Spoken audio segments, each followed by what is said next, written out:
Welcome to the Daily Horror Habit Podcast. I'm your host, Jay Krieger, bringing you daily reviews of current and classic horror movies for your twisted pleasure. Be aware that these reviews and discussions may include spoilers. And as always, I hope you enjoy.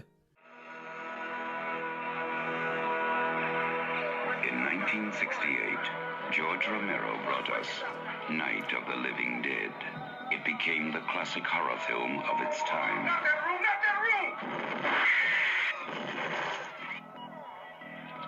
Now, George Romero brings us the most intensely shocking motion picture experience for all times. It gets up and kills.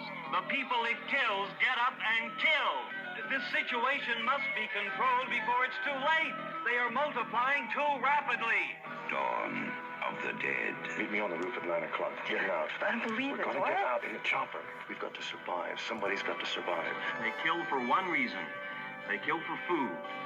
They eat their victims. Imagine, if you will, that something has gone terribly wrong. Shoot it, man. Now, accept the fact that there's no escaping the horrible consequences. George Romero brings back the dead. Night of the Living Dead has ended. Dawn of the Dead is here. Welcome to another installment of my year-long Masters of Horror celebration, in which I'm joined by a guest every Friday to chat about their favorite film from our month's featured director. For the month of February, we're honoring none other than the late and great zombie godfather himself, George A. Romero, and today I'm joined by a returning friend of the show, Will, to chat about 1978's Dawn of the Dead. Will, welcome back. Hey man, how's it going? Not too bad. I'm excited to talk to you about Dawn of the Dead and the illustrious career of George Romero. Oh yeah, I'm hyped. He's a director that his reputation precedes him in almost every single conversation that could be had about the zombie genre as a whole. Oh yeah. So I'm curious, kind of, what is your first kind of introduction to Romero? What is your George Romero origin story? It's actually it's very the fact that like it's kind of past the time where he was the most popular, I'd say. I don't know, it's weird. Like I was like 10 or 11 when I actually saw Night of the Living Dead, but it was the 1990 version, the remake, the one that Savini did. And from there though, I was like, I liked it a lot. And it was my older brother who was like, oh, this is actually a remake, you should check out the original. And then from there I went from George A. Romero, and I was like, oh, okay, so he's the one who kind of started this whole zombie trend up. And from there I went on, to his other films and such. That's awesome. I need to check out the remake. I've been meaning to do that. And in doing research for Dawn of the Dead and just kind of finding out the connection between Savini and Romero, if anything, it makes me want to watch the remake even more, knowing that he was at the helm of it. It's truly amazing. Night of the Living Dead was my first one, and it was one of those things where it was like visiting grandparents or something, and it kind of just came on TV. And I think I saw it when I was like 10 or something, but even at that age, just the whole thing about that movie just stands out to you. It just jumps out at you as like the first zombie movie I saw, but just because I'd seen monster movies before that, but at the same time, I'd never seen them monsters that look so human, obviously. Yeah. And later into the film, obviously, they start becoming more and more decrepit and rotting and covered in blood. But I mean, just the idea that they were people that came back from the dead was like a concept that blew my 10-year-old mind at the time. Yeah, it was so unique about that one too, though, is like how it all, like, it really starts from the get-go. Like, it gets them to a point where like they get stuck in this house for like the majority of the film, and so it's like it's egging on the claustrophobia too. Like, this is, you gotta survive this right now. Like, this is the situation. That's all I always liked about it too. Yeah, and I think that's a quality of Romero's that I've come to really appreciate, in that he's able to make very ordinary, almost nondescript locations super memorable and intense. I mean, you have, with the exception of maybe like Day of the Dead, which is like an underground research facility, but a majority of his films, they take place in settings that are very just commonplace, and he's able to make a farmhouse scary. He's able to make a shopping mall scary. So then, as the viewer, I start being like, well, I've been to these places, and it kind of creates this creepier atmosphere, being like, well, next time I go to a shopping mall, am I going to start thinking about zombies or Nazi bikers attacking? I mean, it's a great quality of his filmmaking that, in revisiting especially Night, Dawn, and Day of the Living Dead, I've been able to appreciate a lot more. Yeah, for sure. But in terms of kind of just Romero's style and the way that he makes films, what's something about that really stands out to you? It's just like what I've noticed a lot when I revisited Dawn of the Dead just now was like just his directing, how like, and with the editing and stuff too, just like how like in your face it is, kind of, you know what I mean? Like, here's just this zombie tearing off this flesh and you're gonna see all the gruesome detail. Like, I think that's what aspect I like about him the most, like especially like the intro raid scene when like the one wild cop is just like, oh, I just want to murder. Like, dude, wait till the zombies get everywhere, you'll get all the murdering you want. Like, right. But like even just that scene, like the quick cuts of like the rapid pace of it, like. Totally, and I think that is what surprised me the most, because this was only the second time I'd seen Dawn of the Dead. I'd only seen it once before that, and I was really taken with the leaps and bounds in terms of his style and how it had evolved. And I believe it was a decade in between Night and Dawn of the Living Dead. It had been about 10 years. And just to see not only what he's capable of doing with a bigger budget, but also just his filmmaking style and how it had evolved, right?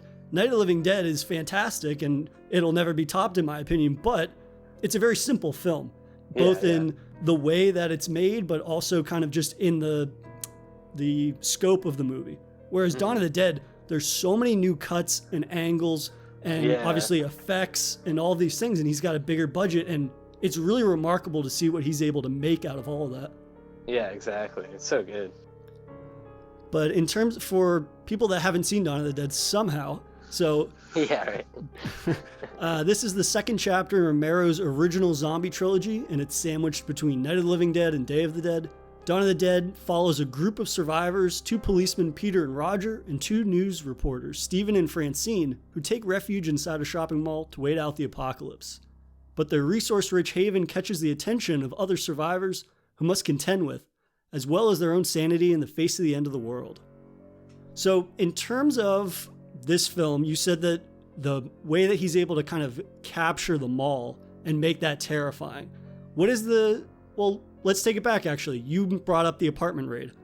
Yeah. What about that opening really stands out to you, minus the cop that you brought up, because we'll get into that in a minute. But what about that whole scene really captures the kind of essence of what he's doing with this sequel?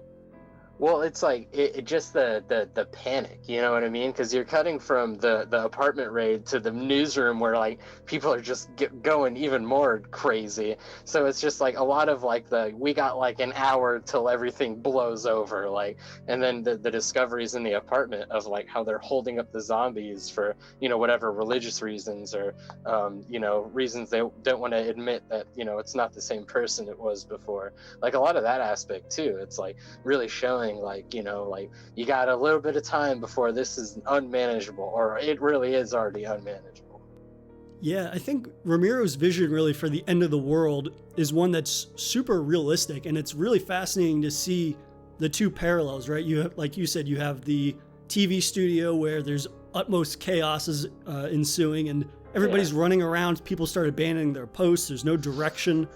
And then you see kind of what it's like in the outside world, and it's equally panic-stricken, except in the apartment raid, we see people are like gunning down people are getting carried away and killing people indiscriminately, whether they're criminals or people that live there or zombies. And he's really able to create this sense of chaos that is super disturbing in a way that, I mean, before you even really know about the zombies in the context of the film, like it is a super unsettling film just in terms of like the different portrayals of chaos that he's able to capture.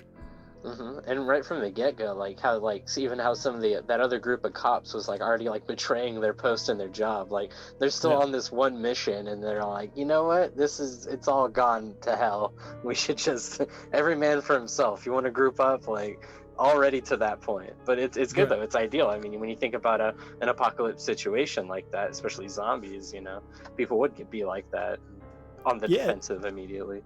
He does a great job of capturing the different perspectives of, or not perspectives, but like the wide scope of just very realistic portrayals of how people deal with stress, right? You have people that kind of, they've got their bug out bag and they're ready to dip. They're making these little alliances, abandoning their posts.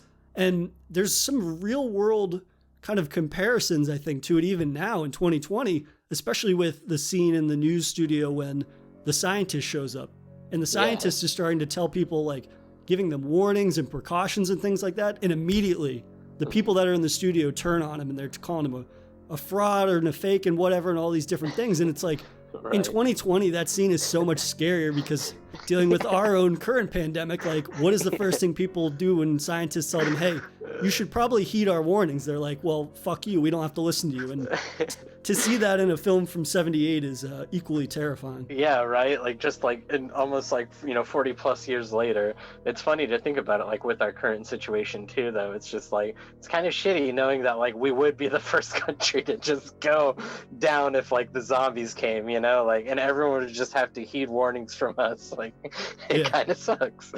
And I mean, the first time I watched this movie as a kid, I thought the scene with, like, the redneck militia, which is kind of like a continuation from Night of the Living Dead, right? You have that redneck militia that's hunting down the zombies. It's not as fun. When I was a kid, I thought it was, like, kind of goofy, but now it's, like, pretty terrifying because it's like, yeah, I could see a section of the population being like, fuck it, we'll just take this into our own hands, and then treating it like a party. Like, well, yeah, exactly. There's a bunch of quick cuts of them, like, it's like early in the morning because it's Dawn of the Dead, and they're, like, passing out beers and getting shit-faced, and, like, people are almost casually just getting killed by zombies, and they treat it like it's business as usual, but the reality is like, this hunting party mentality is not going to be very well sustained. No, they're eventually going to turn on each other or make drunken mistakes, that's for sure. Yeah, absolutely. And I think kind of transitioning into the apartment raid, just the scope of that scene, I think, and the amount of choreography that goes into it, it's so much more complex than anything that was in Night of the Living Dead. And whether the chaos that he captures is like a byproduct of him being, I don't want to say an experience because he's been doing it for a decade, but it's whether he was able, it's a result of him being able to wrangle all those people and have the choreography go off without a hitch. Or is it that, hey, he threw so many people into a scene, it's just naturally chaotic? Like, like he just kept filming. Yeah, exactly. Is it controlled chaos or is it chaos captured on film, right? Yeah, exactly. But that, I think, is such a disturbing beginning to the film before we even really see the zombies ripping into people, because it just shows how quickly people change as soon as they're dealing with an unforeseen situation, or they're kind of like living in a climate that chaos is on the horizon at all times. And I mean, for this, we see, like you brought up, that racist cop who's like, well, we're in a gunfight, I'm just going to start gunning down whoever. Like, that's not a completely unrealistic portrayal of how some people might react in an apocalypse. Yeah, zombies are not. I mean, when it comes to cops, it's like... Another thing that surprised me with those cops, too, is, like, they didn't really look like SWAT, but, like, everyone had an M16. I was like, what's going on here? Right. Like, they're ready for the zombies. They might not be too bad in a situation. I guess we shouldn't be too surprised by the current militarized state of our police force, right? Right. I guess it was like that back in 78. But I really love the introduction to Richard's character, who's played by Scott Rayner, and his character is so interesting in the way that George Romero is able to convey so much about him and how he's such an outlier from all the other cops, right? There's that moment where you see his reaction to seeing the racist cop gunning down people, and I think he's calling them slurs and stuff, and he's like clearly very disgusted with that guy's behavior. But then also when he draws on one of the gangsters, and instead of gunning him down, he tells him, like, just stay there, and the guy runs away, and then of course he runs right into gunfire, and you see that he has this moral compass that clearly none of his other co-workers do, because they're like all run and gun in the moment. Yeah, exactly. And what an ideal time to gain that, when the zombie apocalypse is happening. Like, that's when the morals are at the most highest, you know? Yeah, that's a fantastic point, in that when everybody else is kind of like bugging out, he's the one that's like, I'm going to stay true to who I am. And in the apocalypse, like, that's what separates the like Rick Grimes from the Negans, right? It's kind of I'm either going to be a force of good, or I'm going to be opportunistic and kind of fall back onto my lesser morals, as it were. Yeah, true. But I really love too the introduction of Peter, who's played by Ken Faree, and without saying a word, he is the baddest motherfucker in this movie. Yeah, definitely, no doubt. Gunning down that racist cop, and then he doesn't even like look to see other people's reaction. He's just like, this is what's going down and you guys need to either get with it or end up like him. Like, yeah, exactly. I just love that Romero continued from the first film, like having a really prolific and strong African-American lead in the role of his zombie movie. And I don't know too much about like the casting for Dawn of the Dead versus like Night of the Living Dead. He said in Night of the Living Dead, they picked the lead in that, and it was just because he was the best guy for the job at the time, they said. But that's good. That film took on such a heavy-handed, or not heavy-handed, but it was very powerful, right? Having an African-American be the lead in that, because it took on this whole new context. And yeah. I don't know if that context is as strong in Dawn of the Dead, and yet for the time period, I feel like it still makes the film a standout in that regard. Yeah, for sure. Yeah, so he was a really fantastic character. But Yeah, he's great. in terms of like getting into the mall, what are some of the aspects of like this being shot in a mall and changing up the locale to this very kind of just stock standard apple pie America location? How do you think Romero kind of handles applying that to the zombie apocalypse? I think it's perfect, because it's like, when you think about it, like, you know, back in the 70s, that's when shopping malls were like first starting and first opening. So the whole aspect was already really new. So it's just like, you know, you're probably thinking, you know, what better area to have people hold up trying to survive zombie apocalypse than the place that has a little bit of everything. You know, it's like a dream. It's like a dream come true. So I think it's just the aspect of it, like having it at the mall is just so unique. And I think that's why it's probably my favorite of his Dead trilogy, because of that. It's just there's so many different like moods that happen within the mall, you know, like once they clear out the zombies and stuff, they're like, hey, let's go shopping. Like it's the ultimate like distraction. Like any apocalypse, like you could have just like bunnies that are eating people. Like you hold up in a mall, like the best distraction ever. Absolutely, yeah. And I think that I mean, when they fly the helicopter to the mall and they're going to land on the roof, I love that line where I think one of the characters is like, what is that? They don't even, like, that's how new malls are, right? They don't immediately recognize what it is. And I think you're right in that he's able to take a locale that is, again, it's almost very nondescript. Yeah, it's a shopping mall with lots of different stores, but he's able to capture so many different layers of like mood to match where the characters are at in the apocalypse, right? It's at first it's fear because they don't really know what's going on inside. Then they're able to kind of like make a plan and kill all the zombies, but then they kind of settle down and they fall into like consumerism, American consumerism, and it's like, oh, let's go on a shopping spree, let's splurge.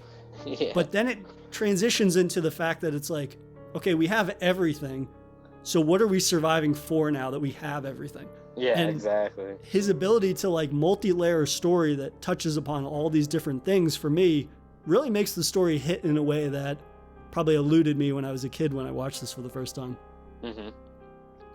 But in terms of the mall itself, like filming at an actual mall, which was the Monroe Mall, and it was like during a 3-week reprieve during the Christmas shopping season, so they filmed from 10 p.m. to 6 a.m. And since it was a night shoot and they had so many extras, the extras were like friends of people on cast and crew and things like that. People would go to the bar in their zombie makeup and just get hammered. And so they'd just like be in the small town bar getting shit-faced, and then they'd head to work. And I thought that just that image alone kind of plays into the amount of humor that's in this movie. That was another thing that I did not remember at all, was how funny this movie is from multiple different ways. Like, how does the humor work for you in this? I love it. I love all the different aspects of like, and it's mostly just like showing off how stupid the zombies are. Like having them like in this like, you know, how it kind of starts to play with the idea like that they remember, like that's why they're here and stuff like that.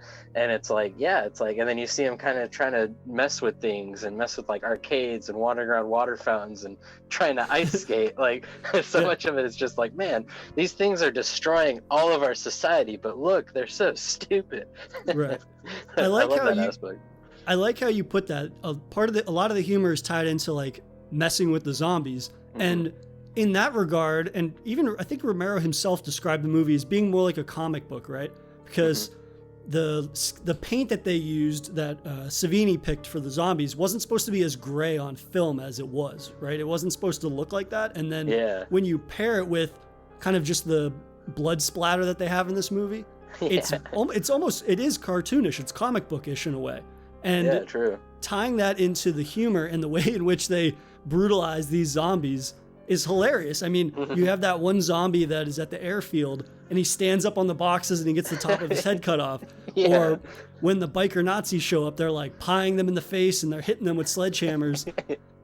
It's hilarious that he's able to go from Night of the Living Dead, which is, there's nothing funny about that movie for the most part. It's terrifying. And then you get to Dawn of the Living Dead, or Dawn of the Dead, excuse me, and there's so many zombies, and yet it's almost more about how people betray themselves in a way. Like, people are what are scarier in that movie. And I think that's the theme that kind of blends into Day of the Dead, right? It's more about how people are the ones that are ultimately going to be their own undoing. And I just love how Dawn of the Dead, though, is able to have humor sprinkled throughout it, whether it be at the zombies' expense or especially like Roger and Peter. I love their relationship in this movie and how they're like taking jabs at each other. Ken Free is making fun of Scott Rayner's height, which Ken is like 6'5", I guess, and Scott is 5'7". So they have that whole little moment when they're in the trucks and he's like making fun of him for being so short. And that's like, there's a lot of little instances of improvised humor in the movie that, I don't know, it makes those characters so much more entertaining than you might expect, considering it's a movie about the apocalypse. Yeah, true. That's like a thing also with like when it came to Steven, it was like so many times he would like do something where it just like really showed off that he's like really wimpy, like not set for this. Like I think the first zombie he tried to kill, he tried to put like 8 different shots in it and they were like, let me just kill it. Like, come on, dude. So that's a great scene to bring up because that's one of the scenes where I was like, yeah, clearly we're establishing that this guy is a wimp and that he's not suited for combat at all. We even see that early on at the airfield, right? He is scrambling around with that zombie that falls on him. But that scene in particular also serves as an example of Romero doing a really great job of displaying his skill set and how it's grown, because every time that Steve shoots at the zombie, we get a tracking shot of like the bullet ricocheting off of the walls and everything. And it's cartoonish because obviously he's a shit shot and they've got the zany kind of like Western gun sounds to go along with it, but also just like the technical aspect of capturing that shot, right? That's a much more difficult shot for Romero to capture than probably anything that was in Night of the Living Dead. Yeah, exactly. I mean, there's so many little moments like that that it just makes this film stand out, not only as a continuation of the Dead trilogy, but just like how much his technical skills have grown over that decade. And just, like it's just so much more. Like, you know, when you talk about sequels, like with Aliens, you know, more, and like with Terminator 2, they up the ante, and it's like same can be said with Dawn of the Dead. Just, you know, maybe 2-3 times as much extras, like even with characters, if you count like the motorcycle, like the raiders and stuff, like there's just so much more you had to handle. And then of course, you know, shooting on a location like that in a massive mall, especially if you're saying it's during holiday season, holy crap, I can imagine. like 6 a.m. rolls around, I need to get all these zombies out of here. Right. I think there was an anecdote that I read somewhere online that said one of the extras was so drunk that they got like a golf cart and they were driving around the mall and they like crashed into a banister and caused a bunch of damage and stuff. So it kind of just shows like whether it was in front or behind of the camera, like there was this chaos that whether it was planned, whether it was controlled chaos or it was capturing chaos, like it's surprising to me just how well the film is structured, right? I mean, I think you and I both watched the extended edition, right? Yeah. So the extended edition adds a considerable amount, just more about being in the mall itself, right? And I think that normally I'm not a big fan of extended editions. I'm like, well, the theatrical is the theatrical cut for a reason. But exactly. In this regard, I think it does a great job of really making the mall more fleshed out, but also capturing kind of just the melancholic nature of, okay, we've been in a mall, we've killed a bunch of zombies, so it is basically safe to a certain extent. But now all the things in the mall that have been like giving us joy and giving us a sense of purpose, like that's run its course. So now we're just in this depressing ass day-to-day mall that should be filled with hundreds, if not thousands of people. And now it's just the 4 of us. Yep, it's true. I mean, that what do you think of kind of just the core characters? Because obviously we get more into the biker gang towards the end of the film, but much like Night of the Living Dead, this is a small, tight focus on a core cast of characters, and it's only 4 characters. It's Steven, Peter, Roger, and Francine. And now for a brief intermission. If you've been enjoying this episode of Daily Horror Habit, please take a moment to subscribe to the show on your preferred streaming platform or leave us a review on iTunes. And thank you for your continued support, and I hope you enjoy the remainder of today's horrifying episode. Yeah, I really like him. It's like when it comes to a lot of his aspect of, well, especially with Dawn of the Dead more than the other two, is like, you see it a lot with Land of the Dead actually also, is just like characters where like you don't really expect them in a sense of like to be in a like zombie scenario. Well, obviously it's like a news reporter who's like pregnant, which is like, you know, worst case scenario at that time. And then like, you know, the helicopter pilot, and then you have like 2 like buddy cop scenario. It's like it was a nice little mix of a different kind of people with different kinds of backgrounds and stuff like that too. And like you said, especially around the given the time around when it was released too, like I think a lot of people seeing those kinds of like different mix of characters in it, also good representation. Yeah, totally. And I think that is what is so important, especially when we're talking about like Night of the Living Dead and Dawn of the Dead, in that the I feel like none of the characters are copies of one another, right? And that is obviously a sign that he was like, hey, I'm gonna have 4 core characters, I need to capitalize on that, right? I can't just have 4 guys or girls that are just carbon copies of one another. I need to have, I mean, it's nice that Romero adds that diversity to the cast, but also in terms of like not having people be tropes, basically. Yeah, I mean, exactly. I suppose if you're looking at modern zombie movies, and you would say like, well, these are very clearly zombie character tropes, but again, this is one of the original best zombie movies ever made, so that is where that comes from. But I think that it's really important to how much of the film is dedicated to the 4 of them. And there are especially in the moments where it's just them living day to day. We've gotten to the point where they've cleared out all the zombies and the bikers haven't showed up yet. It's them kind of fortifying and living their life. And I think that it's important to capture them in the monotony of their day, because it really captures just what the reality would be like.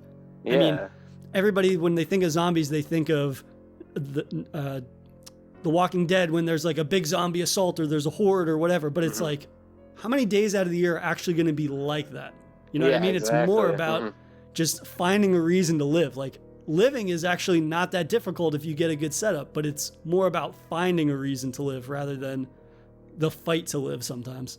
Yeah, exactly. Because as you can see, you know, when they're in the mall, the return to normalcy is very easy for them. Like, you can feel that they're comfortable, but then there's just that underlying set of dread of just like, how long is this going to last for, though? Like, how good do we have it for how long? And we see they get to the point where they're playing cards and they're like all arguing with one another, and then they're like playing cards with $100 bills, and it's just like a normal day for them, because it's like, fuck it, we went to the bank and now we're rich, but this is all we can really do. Yep, true. But then I guess in terms of like the partnership between Romero and Savini, it's so apparent Savini's talent in terms of just like applying a whole nother level to what he's able to do in partnership with Romero. Because I guess Romero wanted Savini to do the special effects for Night of the Living Dead, but he couldn't because I think he was serving in Vietnam at the time.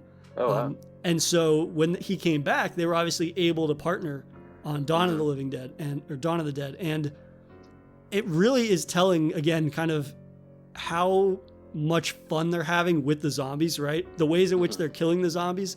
It's not kind of like this regimented military squad, especially when the bikers show up, right? It's a bunch of it's a bunch of gangsters that are kind of like messing with the zombies. They're tapping them on the shoulder and then hitting them with a pie or hitting them with a machete or something like that. I mean, like the fact that like Tom Savini comes out with a katana blade. It's like, all right, like the one guy with the Tommy gun. It's like, why are y'all even raiding stuff? Y'all got it good. Right, exactly. Well, I think that comes into play again, kind of with the portrayal of like absurdist Americans, whether it's like capitalism, consumerism, things like that he does with the mall so well, but also just like it shows how we're we destroy ourselves when we have any inch of freedom, right? It's this idea, it's the lawless time.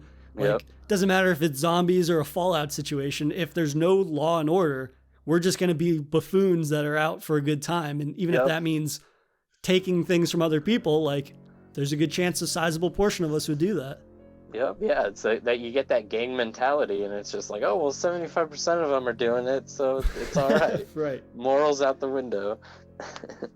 But I really do love that biker assault because it does such a great job of capturing not only like Savini getting to be front and center in the camera because he plays one of the bikers, but he really gets to, it feels like he has creative freedom over that scene in the sense of like, okay, Romero's going to capture everything that's happening, and Savini is going to do what he does best in terms of super bloody and brutal for the period violence. And I mean, what are some of your favorite moments from that scene?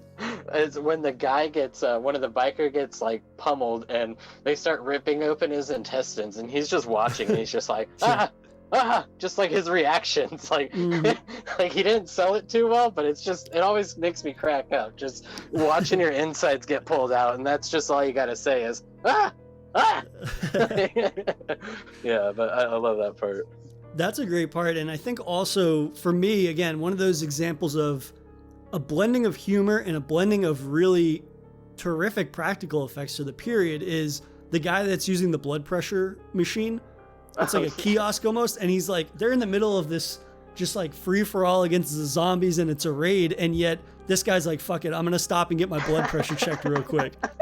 My favorite part about that is like he's not only surrounded by 8 zombies, but when I first initially saw that scene when I was younger, I thought like it maybe was an accident, like he fell into it, but you can see in his right hand he has a coin, so he was going for it. Like he needed to know immediately.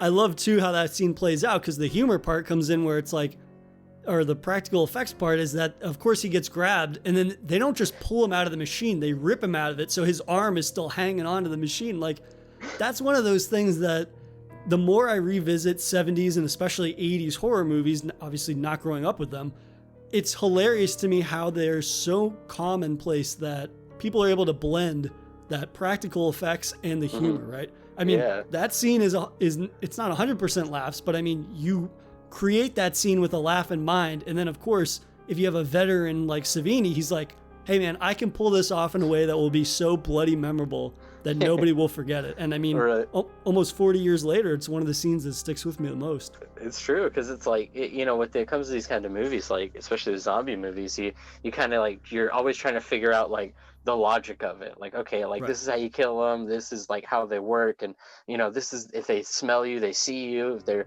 familiar with the places, that's where they'll be at. But like, you know, and then like you see how weak they are, that they fall over into water fountains, or they can barely hold their balance on escalators, and then you see them just rip this guy's fucking arm off like easy as shit, like come here.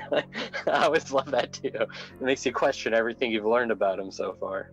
Exactly. And I mean, we've been talking a lot about the humor in the movie, but we can't undersell the fact that Romero is, I mean, this is such a fantastic example of his ability to have humor, and yet he's able to still have these truly disturbing, emotional filled moments. Because like we talked about in the apartment raid, that scene, that whole section of the film is still super disturbing to me in a way that, because it feels so real, right? Obviously there's zombies in it, but it's more about just the portrayal of humans in that situation. But it's also like when they go to the airfield to refuel, one of the, I believe it's Ken, he goes into a room and he hears a banging, and you assume, it's a couple of adult zombies, and then 2 little kid zombies run out and he has to gun them down. Like that is a super sombering moment or sobering moment, because you're like, well shit, okay, it's not just adults. And that scene stands out to me still even today, because it's one of those things where it's like, damn, I don't remember in too many of these movies, obviously Night of the Living Dead is an exception, but how many times do you see kids getting killed in terms of like, there's hordes of zombies we're gunning through, but it's like having a kid be killed obviously is much different, and there's no humor in that scene. It's him getting swarmed by those 2 kids. And you can tell how remorseful he is in the fact that he almost guns down Steven afterwards, because Steven is like being careless with a gun. True.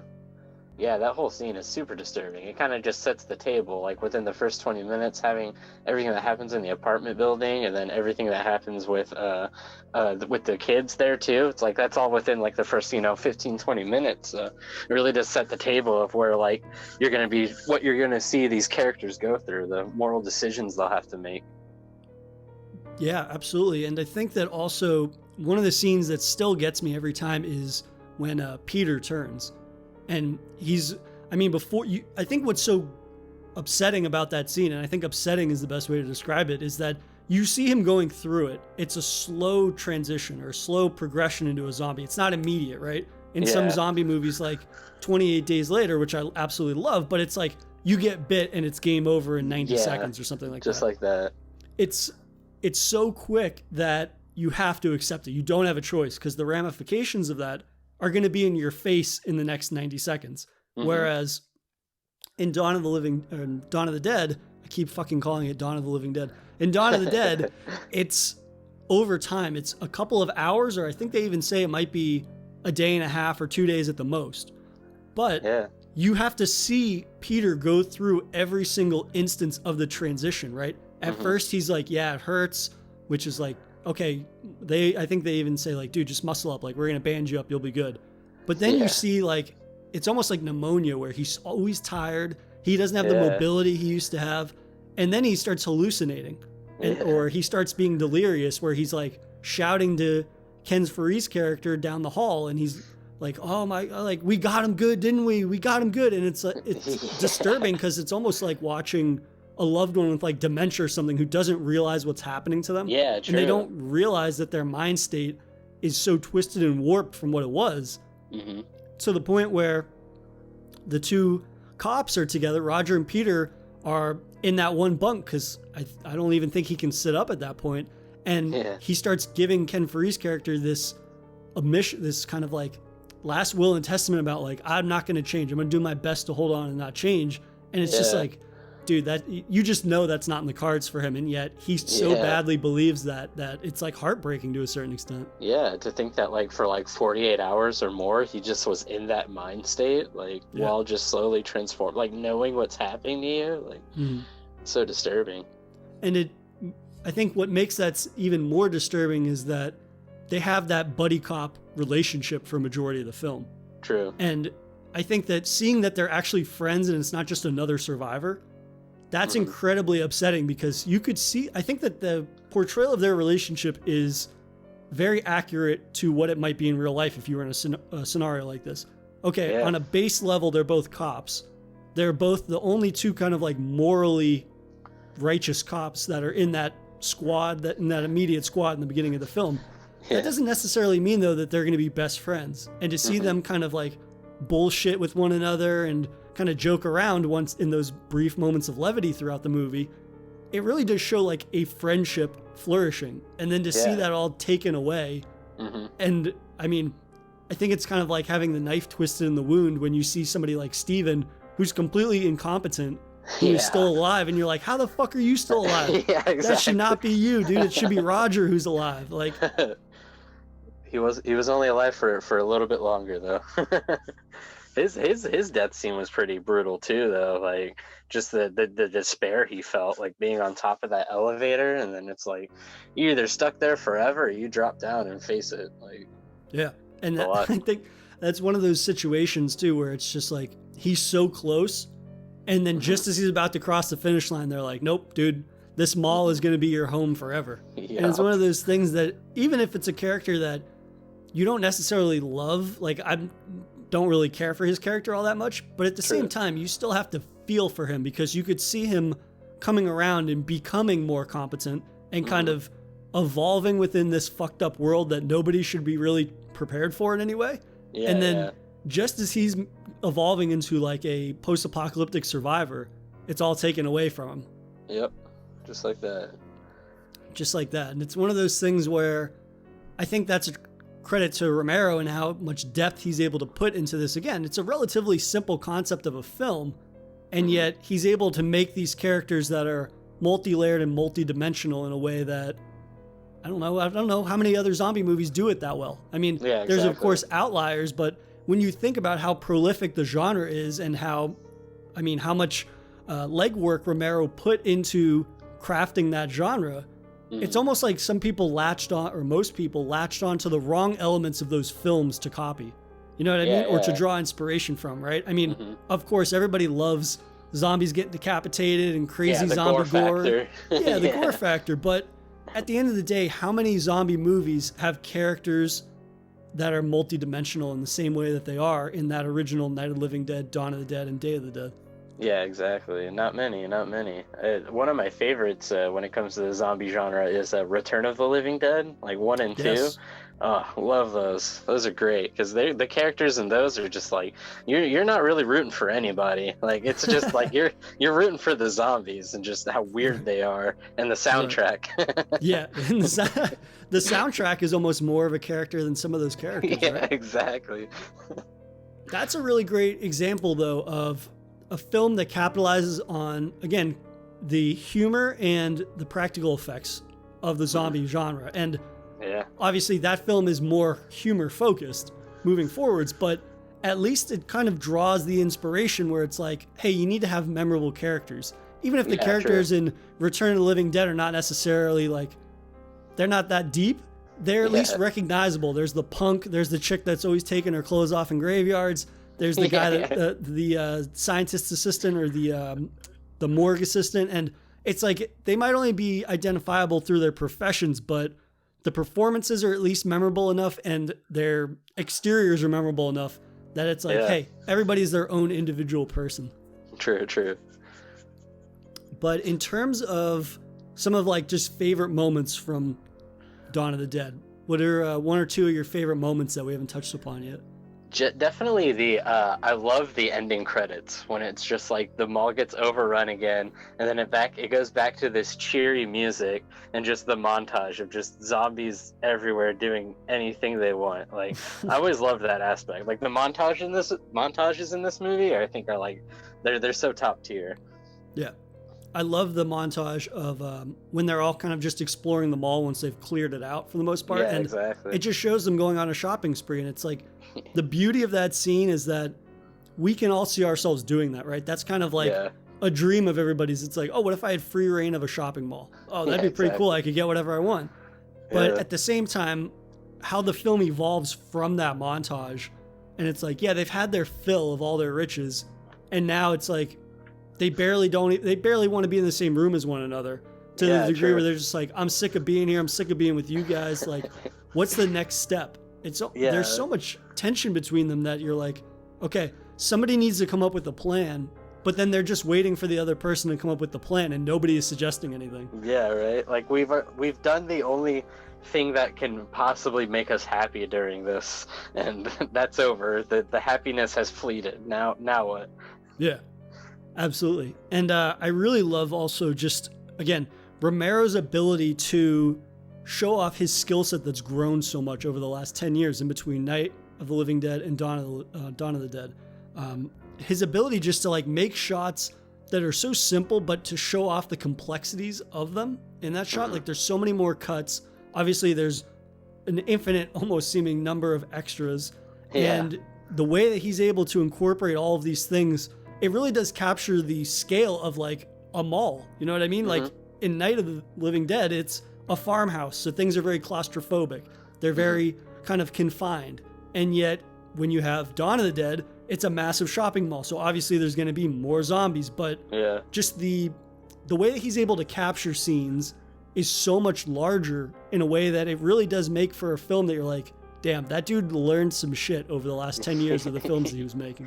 Yep, for sure. And then you see even just like from the time, I don't know how many years it was between Dawn of the Dead and Day of the Dead, but with Day of the Dead, it's like, you know, like most of the movies in underground base, and it's like you're finally seeing more of like the government and like military aspects of it.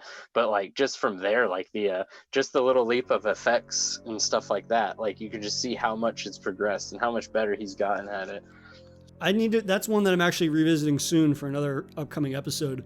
Nice. And I remember that one being something of a hybrid in terms of, I could be completely misremembering this, but I feel like it was more of a hybrid of the scale of both of the films that preceded it, right? They're underground, so it's definitely more claustrophobic in terms of like the set that everything unfolds in, and yet at the same time it still has that skill of like there are so many zombies in that movie at a certain point that it really does capture kind of just, again, his Romero's ability to take the zombie nightmare and just build and build and build on it in a way that, from what I remember, again, I haven't seen Day of the Dead in a long time, but it seems like that one, again, kind of is very much focused on the characters, and the zombies almost become secondary to the experience, even though they have fantastic gore and makeup effects and all these things. True. The zombies do count when they count. Same with Land of the Dead, though, because with Land of the Dead, it was a lot of like class consciousness and stuff like that. Like, oh, okay, well, this is the zombie apocalypse. These are the people that have it better than everyone else, and we still got to deal with this. And zombies getting smarter and stuff like that. I really do appreciate that movie.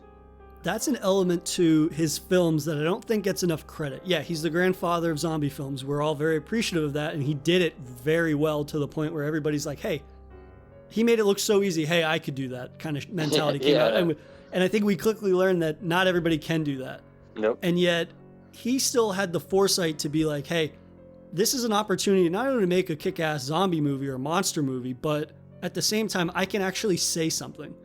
And that's not something, again, that's a quality that I don't think I can attribute to an abundance of zombie movies. I don't think there are a lot of zombie movies out there. Of course, there are some, but given how large the subgenre is now, I don't think a majority of them kind of have the same commentary, whether it be social, class, race, whatever. He's still able to like say something, and I think that's a talent of his that really gets overlooked in some circles. Yeah, and you really see it with the remakes of them too. Like with the Night of the Living Dead remake, like it really like I set it just as high as I do the original. And honestly, same with the Dawn of the Dead remake, the Snyder one. It's easily my favorite Snyder film. It's got, if not the same amount of humor as the first one. A little things different, like, you know, faster zombies, way gorier, but it's just like so entertaining in that aspect of like you still have the same mall setting and you still have all these characters from like rich backgrounds, and then the budget is just insanely good. Yeah, totally.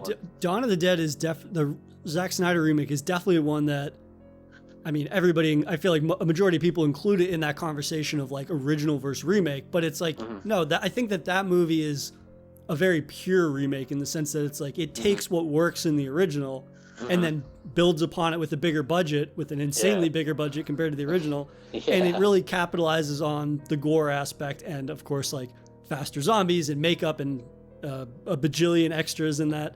But it's one that it definitely captures.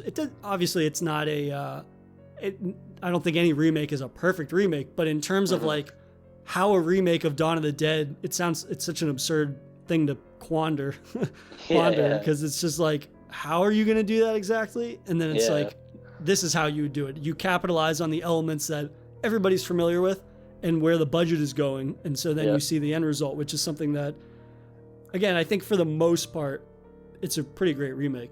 Yeah, for sure. Like, and with the faster zombies, you can tell they took some stuff from like 28 Days Later also, and they were kind of just like sprinkling what was working, what was trending at the moment, and in the end, it's just a fantastic movie. Plus, you got Ving Rhames just fucking people up. It's awesome. Yeah.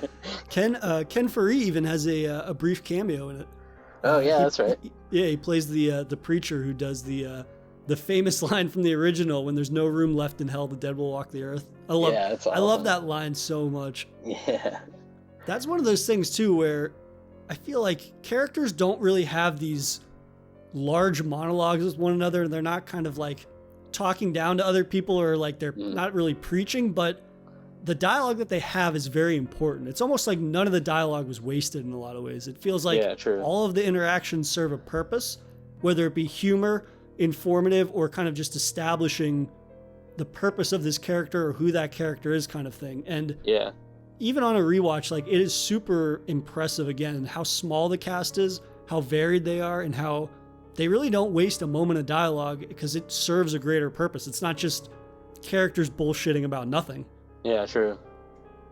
I mean, that scene that I mentioned earlier when they're playing cards and they're betting with hundreds of dollars, they're not even talking with one another, but the fact that they're playing in silence when there are no real stakes, it's the end of the world. Nothing matters really. Yeah. But the fact that they're not even talking, it kind of just captures the mood and where they're at in the world at that point, or where they're at in that week that they're surviving. And his ability to dance between by conveying mood and atmosphere through dialogue, but also through just like the physicality of characters or the way that scenes are played out. I mean, it stands up so well for me. Yeah, such good amount of tension too, because it's like, man, these things are slow. They're moving like half a mile an hour, but you're also trying to jumble through 50 keys, like. Absolutely. But so in terms of the ending, I'm curious what you think about the ending, because, of course, as everybody knows, the ending is Roger is dead. He's been killed by Peter because he was turning. Steven gets killed because he turned. And so it's so it's Peter and Francine are left. Francine wants to leave, so she jumps in the helicopter. And then it's Peter who's having like a last stand in the back room, and he's going to kill himself. But then he has this last moment of clarity where he doesn't, and you kind of get the happy ending, as it were, right? He gets to kill the zombies, and then the two of them escape. And while their future is not necessarily very bright because they don't have much gas and they don't know where to go, at least they have a chance at surviving. And it kind of, it very much is like this second wind for them where, okay, we were tired of surviving in the mall, and yet the opportunity just to survive another day kind of invigorates their will to live in a way. Yeah, true. Even if they're in a helicopter with low fuel heading to who knows where, you know? Right. It's still just that it's that perfect kind of happy ending in a sense. It's the happiest it could be, you know, honestly, going through looking back at what they all went through. Right. And so apparently originally the film was supposed to end with Peter killing himself, and then they were going to have Fran kill herself by sticking her head into the helicopter blades like that zombie did. Why? That would have been so brutal. Yeah, which would just be like unnecessarily brutal and just... Yeah. That would have ruined the film easily. I could not imagine ending the movie on such a just fucking dumb... It's just dumb. There's no other way to put that. Like, there's no way that would play on screen. And even if it would get a big laugh at first, because you're like, okay, it's a callback. But at the same time, you're like, there's nothing about that character that would make sense for them to do that. Like, how did you guys get through like the 100 pages of the script and then end it like that? Like, it would be like baffling. Now, I do like how the ending with the Dawn of the Dead remake is just like really very shut. Like, no one makes it out alive, and I kind of like that aspect, and that kind of like. But that's also like a more of like a post credits kind of thing too, though, because the movie does end with like, oh, they escape, but like. And then you keep watching it, and it's like, oh no, well, man, what did we expect was going to happen? You know, they're going to survive for a little longer. They're going to get to this island or whatever, and of course, the world still fucking ended. You know? Yeah. But at least if they had done something instead of obviously her jumping into the helicopter blades, which makes no fucking sense. But removed from that, like if they had ended the original Dawn of the Dead in a way where it was like, yeah, they take off and they fly and they run out of gas and they land in a field somewhere, but immediately when they touch down they get surrounded by zombies, like that would at least make sense. How do you feel though about how Dawn of the Dead ends in the terms of like, yeah, we have this second chance at life, but it's very uncertain, compared to Night of the Living Dead, which is obviously the protagonist gets murdered in the last 30 seconds of the movie? Like, what do you think about them going from ending on a dark note in Night of the Living Dead to ending on a more, I'll call it, I guess, upbeat? It's not necessarily happy, but it's like an upbeat or optimistic ending in Dawn of the Dead. Well, yeah, mainly just to switch it up a bit, I guess, just to see how the audience would react. Because, given how soon they did Day of the Dead after, it seems like maybe they were even kind of playing with the fact of continuing with these characters. Maybe that's why they decided not to go with that ridiculous helicopter death idea. But yeah, for sure. To me, it just seems like, they were probably just trying to switch it up, see what they could play around with. But I do prefer the ending of just more positive, rather than just brutal. You don't want the brutal ending all the time. It would have been a hard sell too, I imagine, having a pregnant woman chop her head off. That would have been a tough sell. But I do like that the movie ends on a more upbeat note, just because given obviously the film has a lot of these kind of like depressing, melancholic ups and ebbs and flows to it, but at the same time, it feels very comic booky in that sense that we talked about, where there's a ton of humor, especially the way that they start treating the zombies at a certain point. They're like, oh, you're secondary. I don't even have to think about you. It doesn't matter. I'm going to shove pies in your face and all this shit. But true. For them to end it on such a negative and bleak note, I feel like I definitely don't think audiences in 78 would have been a fan of that. I think they would have been like, so what was all this for? Like, audiences now still say stuff like that about dark endings, but I think even more so back then. But also, those are two characters that you want to see live. Those are the two most competent characters in the entire movie. I mean, true.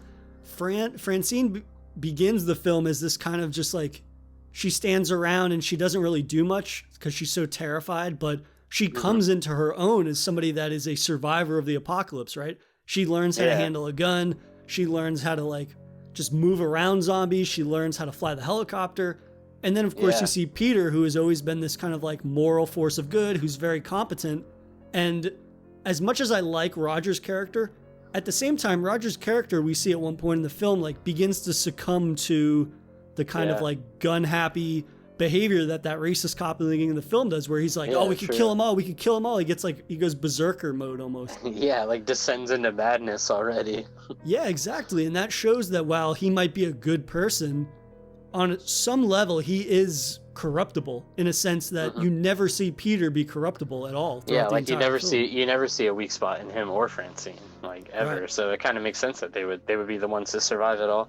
Yeah, and in their fortitude throughout the entire film, I mean, you really want to be able to see them live. And I think that it's easy to have, I'll say this about the remake. The remake, I didn't necessarily care about a majority of those characters. You know what I mean? I don't feel that I had the same investment in them. That's not sort of one of the things about the remake that I enjoy as much, right? I think it looks beautiful in terms of obviously just the gore and the zombie makeup. It all looks awesome. It's definitely higher paced tension and whatnot because they're running, and it's very entertaining. Whereas when they get killed in the end of that movie, I don't necessarily care as much because I'm like, yeah, they were essentially just fodder or cattle that we were following versus another pocket of cattle that were surviving kind of thing. Yeah, true.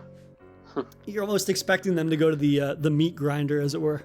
Yeah, exactly. Just in what order? Yeah, exactly. But I think in kind of just wrapping up, one of my final questions would be, if you had to pick a structure to survive a zombie apocalypse in, whether it be a farmhouse, a shopping mall, or an underground facility, which would you choose and why? The mall, easy, every time. Mainly if it had a movie theater attached, I'd be all right. Yeah, for sure. and power, as long as it has power. Once it loses power, it's worthless. Right. Absolutely. Yeah, most likely that, or just the top of a parking garage. Anything with height. That's true. Yeah, that's true. I would probably pick a farmhouse just because my greatest fear would be finding a mall, but then from the outside looking in, you're like, oh, that's all the shit that I want. And then you have a situation where the Nazi bikers show up. Yeah, exactly, right? Or just the overflow. Yeah. But then again, if I'm in the farmhouse, there might be people hiding in the basement that end up being dicks. So yeah, true. All the different zombie genre films and shows have shown us this. Right.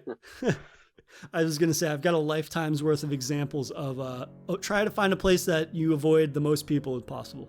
Yeah, exactly. But as always, man, it's a pleasure talking horror with you, and I appreciate you coming on and talk about Dawn of the Dead. Yeah, no worries. Thanks for having me. If you enjoyed this episode, please subscribe to Daily Horror Habit on your preferred streaming service, and follow the show on Instagram at Daily Horror Habit and on Twitter at Daily Horror Pod for episode updates. Thanks again for listening, and I'll see you guys next time.